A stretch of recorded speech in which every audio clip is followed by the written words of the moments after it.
Hi everyone, this is Harpreet Singh. Welcome to your channel study for sure. एक बार फिर से डेली के करंट अफेयर लेकर आपके लिए आया हूं और आपसे छोटी सी रिक्वेस्ट है, प्लीज़ डू लाइक, सब्सक्राइब और शेयर।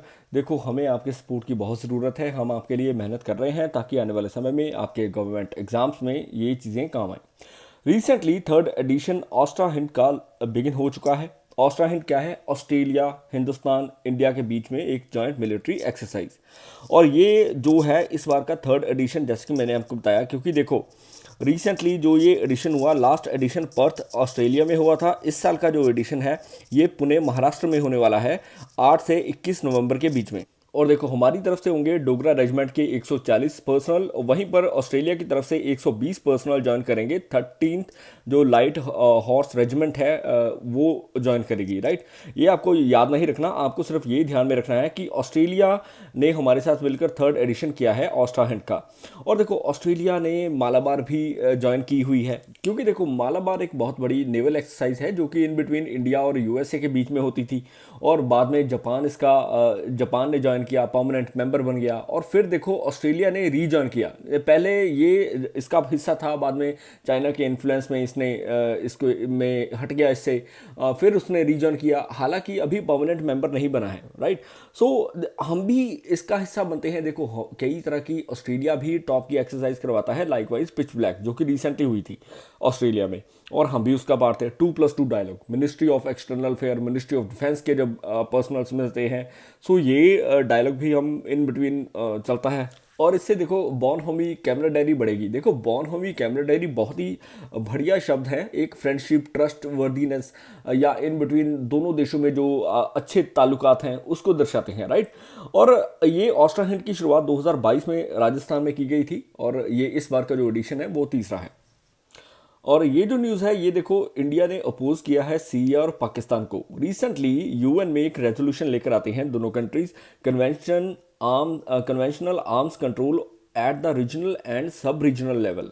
और ये पहली कमेटी जो यूएनजीए की हुई है उसके दौरान लेकर आया जाता है। यूएन जनरल असेंबली की बात कर रहा हूँ, राइट। और देखो, इसमें 179 वोटिंग उनके फेवर में थी। हालांकि सिर्फ इंडिया का वोट था जो कि अगेंस्ट था। और इसमें कई चीज़ें हैं। द रीज़न बीइंग, हमें पता है कि पाकिस्तान कैसे रिएक्ट करता है, या फिर हमारे जो कंसर्न्स हैं रीजनल सिक्योरिटी को लेकर वो काफ़ी हाई हैं। और साथ ही साथ हम कई तरह की चीज़ें और भी ऑब्जर्व करते हैं पाकिस्तान के बारे में। इसराइल ने हालांकि अब्सटेन किया है और इंडिया ने अपोज किया है। इवन 179 नेशंस जो हैं वो इसके सपोर्ट में आए हैं। अभी आपको क्या याद रखना है? देखो, यूएन जनरल असेंबली, इसकी शुरुआत 1945 में हुई थी। हेडक्वार्टर इसका न्यूयॉर्क में है। और साथ ही साथ ये कई तरह के रेजोल्यूशंस लेकर आती हैं। लाइकवाइज किसी तरह का टेररिज्म हो या फिर टेरर फाइनेंसिंग हो, वेरियस तरह के जो इश्यूज हैं, कन्फ्लिक्ट्स हैं, वो रीजनल इश्यूज वो रिजॉल्व करवाती है। बट हालांकि ये चीज़ें अभी पिछड़ती हुई दिखती हैं, क्योंकि देखो समहाउ ये कहा जाता है कि यूएन सही ढंग से नहीं मूव ऑन कर पा रहा और लीग ऑफ नेशंस की तरह ये पीछे रह रहा है। हमें एक एडवांस पैनल की ज़रूरत है। और ये जो न्यूज़ है ये काफ़ी इंपॉर्टेंट है, क्योंकि देखो नेशनल ग्रीन हाइड्रोजन मिशन ये गवर्नमेंट ऑफ इंडिया के द्वारा लाया गया था। अभी के लिए ministry of new and renewable energy जो है वो कहती है कि सेंटर ऑफ एक्सीलेंस जो है वो आर&डी स्कीम के तहत हम इसके अंडर कर देंगे, नेशनल ग्रीन हाइड्रोजन मिशन के अंडर। इससे क्या होगा? इनोवेशन, सस्टेनेबिलिटी, एनर्जी इंडिपेंडेंसी वो आएगी। ग्रीन टेक्नोलॉजी के थ्रू हम आगे बढ़ सकते हैं। मेन जो ऑब्जेक्टिव्स रहेंगे वो होगा ग्रीन जैसे कि मैंने बताया, इनोवेशन, साथ ही साथ ट्रांजिशन हमने चेंज करना है लो कार्बन इकोनॉमी की तरफ। और इंडस्ट्रियल एकेडमिया जो कोलैबोरेशन है वो होनी चाहिए, जिसकी वजह से और बेहतर ढंग से हम ग्रीन इकोनॉमी को आगे लेकर चल पाए। क्योंकि देखो कहीं ना कहीं सेंटर ऑफ एक्सीलेंस प्ले करते हैं एक पिवटल रोल, जो कि कटिंग एज टेक्नोलॉजी में काफ़ी काम आएगा। कटिंग एज टेक्नोलॉजी मतलब कुछ एडवांसमेंट, किसी तरह की कोई भी इनोवेशन, या फिर कुछ बाहर से हमें मदद मिले, टेक्नोलॉजी ट्रांसफ़र हो, राइट, इस तरह की चीज़ें। और देखो ये सभी चीज़ें पॉसिबल हो पाएंगी सेल्फ रिलायंट यानी कि आत्मनिर्भर भारत के दौरान। और गवर्नमेंट ऑफ इंडिया ने वैसे भी एलोकेट किए हुए हैं 100 करोड़ के करीब, क्योंकि हम सपोर्ट करने वाले हैं ग्रीन हाइड्रोजन मिशन को। और ये जो नेशनल ग्रीन हाइड्रोजन मिशन था इसको लॉन्च किया गया था 2023 में 700 करोड़ की लागत के साथ। और देखो ये जो लागत है बहुत ज़्यादा है, और द फैक्ट इज़ कि हम कंजम्पशन भी हमारी ज़्यादा है, क्योंकि देखो India is the third largest emitter of carbon emission after China, अगर मैं बोलूँ यूएसए, क्योंकि देखो कहीं ना कहीं चाइना जो है ग्लोबली अभी रिस्पॉन्सिबल है 60% के करीब कार्बन एमिशन का एज पर 2023।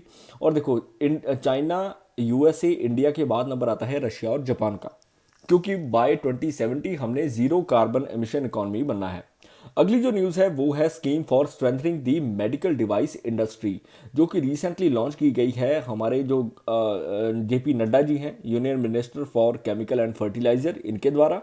और इसका जो मेन एम रहेगा कि मेडिकल डिवाइसेस को घर में बनाना, यानी कि आत्मनिर्भर भारत के तहत हम इस पर R&D कर पाएँ, क्लिनिकल स्टडीज़ हों और इंडस्ट्रीज़ को भी प्रमोट किया जाए ताकि वो इन चीज़ों में अपना इंटरेस्ट दिखाएं, राइट। और साथ ही साथ कई तरह की सब स्कीम्स हमने इसमें ऐड की हैं, अबाउट 500 करोड़ के करीब।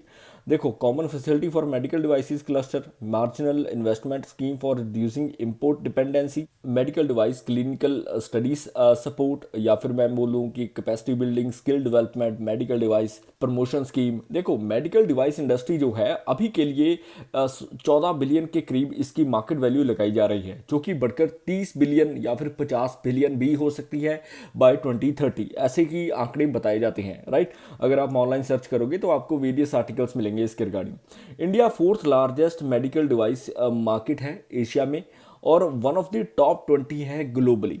और आप सभी जानते हैं कि हमारी जो मेडिकल डिवाइसेज हैं वो बाहर भी जाते हैं, क्योंकि देखो कहीं ना कहीं हमारा जो एक्सपोर्ट है वो 16% के करीब बढ़ चुका है, हालांकि इंपोर्ट भी हमारा बढ़ा है 21% के करीब। सो यही चीज़, ये जो गैप आता है ना इंपोर्ट एक्सपोर्ट का, ये आगे चलकर गवर्नमेंट के ऊपर डेट का कारण बनता है। सो अगर हम सभी चीज़ें इंडिया में, भारत में प्रोड्यूस करें और उनको उनका समझो कि निर्यात करें, यानी कि वो भारत से बाहर जाएं, एक्सपोर्ट हो, तो हमें कितना बेनिफिट होगा, राइट। सो इसी पर गवर्नमेंट काम कर रही है। अगली जो न्यूज़ है वो है स्टबल बर्निंग के ऊपर। जैसा कि आप जानते हो कि पंजाब, हरियाणा, दिल्ली, NCR रीजन हो, देखो यहाँ पर कई तरह के कारण बने हुए हैं और इनमें से एक सबसे जो ऊपर कारण है वो स्टबल बर्निंग माना जाता है, जिसकी वजह से सुप्रीम कोर्ट ने कैटेगोरिकली स्पेशल बोला है कि EPA 1986 के तहत इन चीज़ों को पर काम किया जाना था, बट काम नहीं हो रहा है। जो पेनल्टीज सेंट्रल गवर्नमेंट ने लगाई हैं वो टूथलेस पेनल्टीज हैं, राइट। इस तरह से लताड़ा है ministry of environment, forest and climate change को। और इन्होंने बाद में क्या किया कि डबल कर दी है पेनल्टीज स्टबल बर्निंग के ऊपर। जैसे कि फार्मर्स जिनकी जो लैंड है वो 2 एकड़ से कम है, पहले अगर उनके ऊपर 2500 पेनल्टी लगती थी, वो बढ़कर अभी 5000 हो चुकी है। और ऐसा ही विद रिस्पेक्ट टू जिनकी लैंड 2 से 5 एकड़ है या 5 एकड़ से ज़्यादा है, वो 5000 से 10,000 और 15,000 से सीधा 30,000 हो चुकी है। स्टबल बर्निंग का जो इशू है ना, ऑल ओवर दी समझो कि इंडिया काफ़ी ज़्यादा हाइक में है। और ये इसी महीने के दौरान होता है। दिवाली का पोल्यूशन, खारिफ सीजन जो है वो चेंज हो रहा है, क्योंकि राबी क्रॉप्स जो है वो लगानी होती हैं और विंडो जो है वो काफ़ी कम है। देखो, अगर थोड़ा सा 1 महीना या 15 दिन आगे पीछे हो जाए तो बाद में जब उनकी कटाई होगी ना तो उसमें प्रॉब्लम आएगी, क्योंकि देखो मौसम जो है सीजनल चेंजेस की वजह से ये सेट किया जाता है कि आपको 1 डेढ़ महीने के अंडर अंडर आपको राबी क्रॉप लगानी ही लगानी है, राइट। सो ये एक अलग इशू है, बट द फैक्ट इज कि ये जो प्रॉब्लम है ये ऑल ओवर इंडिया काफ़ी देर से है और इसकी वजह से लोगों में काफ़ी नुकसान देखे जा रहे हैं। उनके जो हेल्थ प्रॉब्लम्स हैं वो बाहर आती हैं, बुज़ुर्ग हैं, महिलाएं हैं या बच्चे हैं, उनको प्रॉब्लम ज़्यादा होती है, राइट। क्योंकि देखो एयर क्वालिटी ख़राब होती है, सीवियर कैटेगरी में पहुंच जाती है, जिसकी वजह से कई इश्यूज देखने पड़ते हैं। और 17 डिस्ट्रिक्ट पंजाब में जो कि 76% दर्शाती हैं, वहां पर देखो continuous ambient air quality monitoring system है ही नहीं। संगरूर जो है वो टॉप में है, फॉलोड बाय फिरोजपुर, अमृतसर, तरन तारण।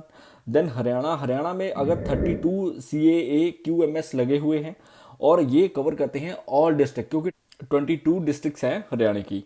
और यही नहीं, पंजाब गवर्नमेंट कहती है कि हमें 1200 करोड़ चाहिए अगर हमें इस चीज़ को मेंटेन करना है। और द रीज़न भी उन्होंने बोला है कि सेंट्रल गवर्नमेंट ने 1200 करोड़ नहीं इशू किए तो हम इसको टैकल नहीं कर पा रहे अच्छी तरह से।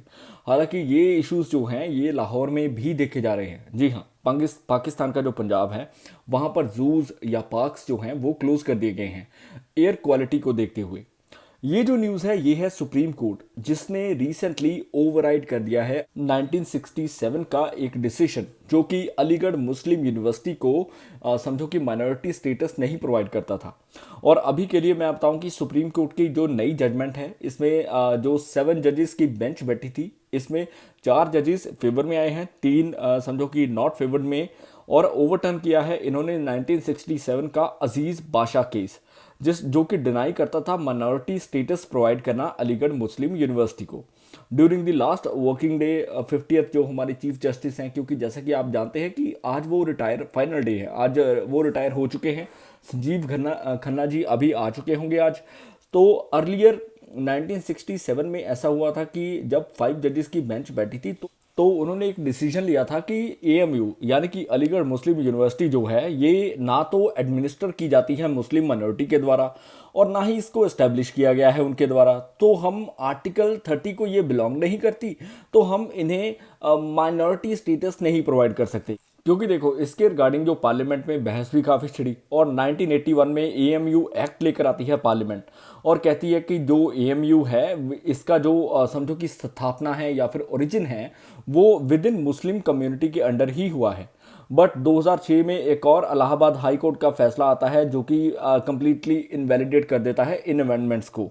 और देखो ये जो डिसीजन था ये सीजीए ने स्पेशली रेफरल ऑर्डर जो है वो मेंशन किया है 2 जजेस की बेंच थी अंजुमन रहमानिया 1981 में, जिन्होंने रेज किए थे ऑब्जेक्शंस की 5 जजेस ने जो भी अजीज बादशाह के केस में जो जजमेंट आई थी उसके दौरान ये चीज़ कहा गई कि एक बड़ी बेंच बैठनी चाहिए, यानी कि 7 जजेस की बेंच हो जो कि इस पर और गहरे तरीके से डिसाइड कर पाए। और इस बार की जो जजमेंट है इसमें ये चीज़ साफ साफ बोल दी गई है कि जो कोई भी इंस्टीट्यूट हो जो कि माइनॉरिटी ग्रुप्स के द्वारा चलाया जा रहा हो और उसका जो माइनॉरिटी करेक्टर है इवन स्टैट्यूट में भी अगर इनकॉर्पोरेटेड या उसमें भी है यानी कि लॉ में भी शामिल है लाइक अलीगढ़ मुस्लिम यूनिवर्सिटी, तब भी वो माइनॉरिटी कैटेगरी में ही आएगा। इस चीज़ को सुप्रीम कोर्ट ने स्पेशली क्लैरिफाई किया है कि article 31 which grant minority the right to establish and administer education institution is both an anti discrimination provision and a special rights guarantee. आप समझ रहे हो, इसका मतलब है कि कोई भी जो इंस्टीट्यूशन है वो समझो कि एंटी डिस्क्रिमिनेशन लॉज के तहत, स्पेशल राइट्स के तहत, राइट फंडामेंटल राइट्स के तहत वो माइनॉरिटी स्टेटस ग्रांट कर सकता है। हाँ, अब इसका मतलब रेपोकेशंस क्या होंगे। देखो पहले अलीगढ़ मुस्लिम यूनिवर्सिटी में अगर राखवी सीट्स होती थी यानी कि कुछ रिजर्वेशंस होती थी फॉर ओबीसी, एससी, एसटी या फिर ईडब्ल्यूएस कैटेगरी, वो चीज़ अब नहीं हो पाएगी, राइट। ये थोड़ा सा ध्यान में रखना। और ये एक हिस्टोरिक डिसीजन था, लास्ट जजमेंट डे था जो कि डीवाई चंद्रचूड़ सर जी के द्वारा ये डिसीजन या उनकी बेंच के द्वारा लिया गया। अगली जो न्यूज़ है वो है world science day for piece and development. United nation general assembly proclaim कर चुकी है 2024 से 2033 के लिए international decade of science for sustainable development. But world science day कब हम मनाते हैं? नवंबर 10 को, और 2002 से हम ये चीज़ मना रहे हैं। और इस साल का जो थीम है वो obviously youth at the four front रहेगा, जो कि अंडरस्कोर करेगा यंग पीपल को एंगेज करने की कि स्टेम टेक्नोलॉजीज, साइंस की फील्ड हो, टेक्नोलॉजी, इंजीनियरिंग या फिर मैथमेटिक्स में अपना योगदान दे। और यूनेस्को भी सपोर्ट करता है, इवन दो कन्फ्लिक्टेड रीजन्स में भी इस चीज़ को सपोर्ट किया जाता है। यूनेस्को ने इजराइल पैलेस्टीन साइंस ऑर्गेनाइजेशन के साथ मिलकर एक समझो कि एक कॉन्फ्रेंस की थी जिसमें फॉस्टर किया गया, कॉपरेशन की बात की गई। कहीं ना कहीं वर्ल्ड साइंस का आज भी हमारे देश के लिए या वर्ल्ड के लिए काफ़ी इंपॉर्टेंट रोल है। इस साल का जो एडिशन था वो 22nd एडिशन था, क्योंकि साइंस का रोल जो है वो एनवायरनमेंट हो, हेल्थ हो या फिर इकोनॉमी पर्सपेक्टिव हो, इन तीनों चीज़ों में बहुत ज़्यादा है। और आने वाले समय में डेफिनेटली साइंस की वजह से हम आर्टिफिशियल इंटेलिजेंस को भी और बेहतर तरीके से समझ पाएंगे। नेशनल साइंस डे हमारा देश कब मनाता है? फरवरी 28 को, क्योंकि इसी दिन रमन इफेक्ट की खोज की गई थी और डॉक्टर सीवी रमन को नोबेल प्राइज मिला था 1930 में। एडिशनल इंफॉर्मेशन याद रखना। अगली जो न्यूज़ है वो है ग्लोबल बायोफ्यूल अलायंस के ऊपर। इसका सेक्रेटेरिएट यानी कि इसका हेडक्वार्टर इंडिया में बनने जा रहा है और इंडिया ने ऑफिशियली साइन किया है host country agreement with global fuels alliance. ये हुआ है इन बिटवीन दामू रवि जो कि सेक्रेटरी हैं economic relations ministry of external affairs के, और पंकज जैन, जो कि सेक्रेटरी हैं ministry of petroleum and natural gas की, और ये ऑल्सो डायरेक्टर जनरल हैं जीबीए के, ग्लोबल बायोफ्यूल अलायंस के। ग्लोबल बायोफ्यूल अलायंस की शुरुआत असल में 2023 में हुई थी। देखो 2023 में और एक चीज़ की हुई थी, मैंने रिसेंटली पढ़ाई थी आपको, disaster risk reduction working group की, राइट। सो ये चीज़ें जो हैं काफ़ी इंपॉर्टेंट रहती हैं, याद रखो। और देखो एचसीए ने ग्रांट किया है जीबीए को लीगल स्टेटस, और देखो ये आता है यूएन का जो प्रिविलेजेस और इम्यूनिटीज एक्ट है 1947 उसके अंडर। और जीबीए के 8 फाउंडिंग मेंबर्स थे, लाइकवाइज अर्जेंटीना हो गया, USA, Bangladesh, Brazil, Italy, Mauritius, Singapore, UAE. और जीबीए रैपिडली एक्सपैंड हो रहा है। राइट नाउ 27 कंट्रीज इसका हिस्सा बन चुकी हैं, साथ ही साथ 12 इंटरनेशनल ऑर्गेनाइजेशंस भी इसको ज्वाइन कर चुकी हैं। और देखो कहीं ना कहीं सेल्फ क्लाइंट इंडिया के ऊपर हमारा फोकस रहने वाला है, क्योंकि बायोफ्यूल जो है वो रिन्यूएबल फ्यूल है जो कि हमें समझो प्लांट्स एनिमल से मिलता है, और इसके जो सबसे ये एक बहुत बड़ा सब्सिट्यूट है फॉसिल फ्यूल का। और जैसा कि हम आगे बढ़ रहे हैं ज़ीरो एमिशन के ऊपर, सो ये हमारे लिए काफ़ी बेहतर होगा। अच्छा, बायोफ्यूल के बारे में अगर बताऊं तो इसकी 4 जनरेशन्स हैं। पहली जनरेशन जैसे कि प्लांट्स को सीधा आप काट दो तो आपको बायोफ्यूल मिल जाएगा। सेकंड जनरेशन जहाँ पर आपको जो रेसिड्यू होता है आप उससे बायोफ्यूल बनाते हो।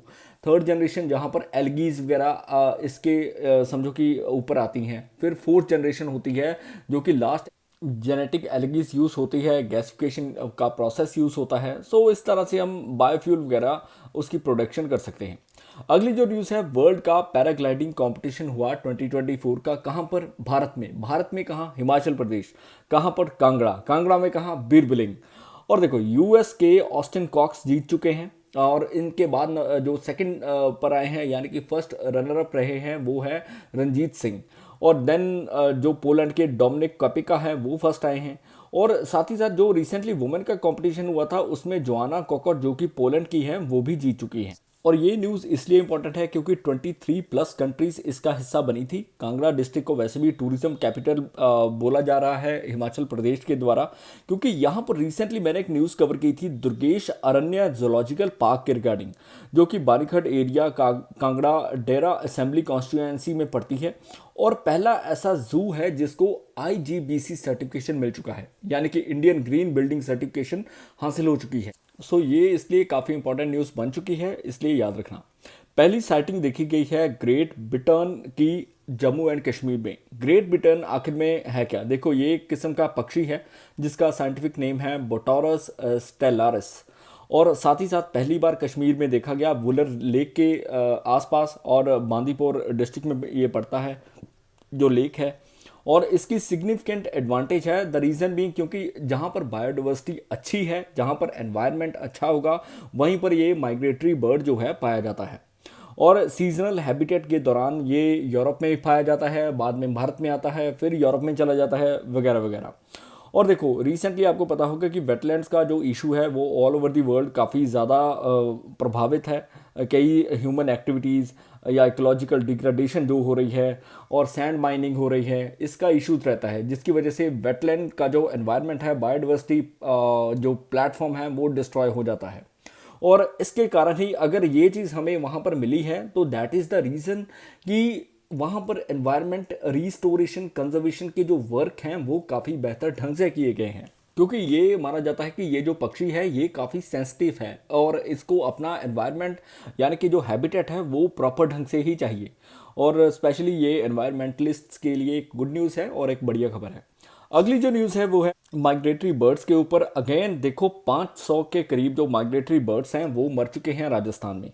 और कहा जाता है कि as per central avian research institute जो कि बरेली उत्तर प्रदेश में है, उन्होंने कहा है कि एवियन बॉटुलिज्म जो है ये कारण रहा है इनके मरने का। और ये क्या चीज़ है? देखो ये एक तरह का बैक्टीरिया है जिसको हम अलग नाम से भी जानते हैं, लाइक क्लॉस्ट्रीडियम बॉटुलिज्म। और साइंटिफिकली अगर हम बात करें तो ये एक सीरियस न्यूरो मस्कुलर डिजीज़ है जिसकी वजह से आपका दिमाग नहीं काम करता, आपके हाथ पैर नहीं काम करते, और लिम्स अगर काम करना बंद हो जाएंगे तो आप सीधे गर्दन के बल ज़मीन पर गिरोगे, जिसकी वजह से पंछियों की मृत्यु हो रही है। और 2019 में ऐसा पहले पहले भी देखा गया था जब 18,000 के करीब जो बर्ड्स थे वो सांबर लेक के नियर अबाउट मर चुके थे। और ये फिनोमेना सिर्फ भारत में ही नहीं, देखो ऑल ओवर दी वर्ल्ड ये ऑब्जर्व किया जाता है। इवन यहाँ तक बोला जाता है कि हर साल इन पंछियों के मरने की जो संख्या है वो 10 लाख तक पहुँच जाती है। और कहीं ना कहीं जो कनाडा है, कनाडा में तो 1 लाख के करीब पंछी मर जाते हैं। और कारण क्या है? कारण सिर्फ एवियन बॉटलिज्म ही है। और रिसेंटली अगर हम बात करें तो यूएसए में 94,000 से ऊपर बर्ड्स जो हैं वो मर चुके थे। टुलू लेक जो उनकी है वो वाइल्ड लाइफ रेफ्यूजी माना जाता है, क्योंकि वहाँ पर वेरियस माइग्रेटरी स्पीशीज़ आती हैं और ये कैलिफोर्निया में पड़ती है। और ये वर्स्ट एपिडेमिक रिकॉर्ड किया गया था अब तक का, इसी साल का, राइट। सो ये न्यूज़ काफ़ी इंपॉर्टेंट है। डेफिनेटली इनके हैबिटेट के लिए हमें कुछ ना कुछ करना होगा ताकि वो आराम से अपने हैबिटेट में आ पाएँ और उनको किसी तरह की कोई भी प्रॉब्लम ना हो। क्योंकि देखो ये जो धरती है ये इंसानों की नहीं, सभी जीव जंतुओं की है, राइट। क्लाइमेट इंडिया 2024 की एक रिपोर्ट आई थी जिसमें ये चीज़ ऑब्जर्व की गई कि हमने नियर अबाउट 3200 के करीब लाइव्स इस साल गंवा दी हैं और मिलियंस के करीब जो क्रॉप्स हैं वो उजड़ चुकी हैं, डिवास्टेट, जिसकी वजह से कई इश्यूज आए हैं। फार्मर्स के लिए इशू खड़ा हो चुका है, फूड इनसिक्योरिटी पैदा होगी, आगे चलकर महंगाई आएगी। देखो ये जो चीज़ें हैं विटनेस की गई हैं 2024 में, क्योंकि पहले जो 9 महीने थे उसमें 274 में से 255 इवेंट्स जो हैं वो भारत में ऐसे हुए हैं जो कि एक्सट्रीम वेदर को दर्शाते हैं। और 93% के करीब ये चीज़ें पॉसिबल हो पाई हैं।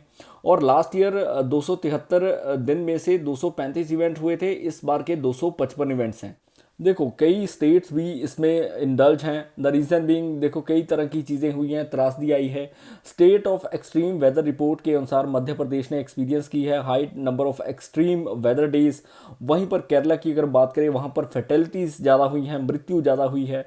आंध्र प्रदेश की अगर बात करें तो ग्रेटेस्ट समझो कि डैमेज हुआ है बिल्डिंग्स को लेकर।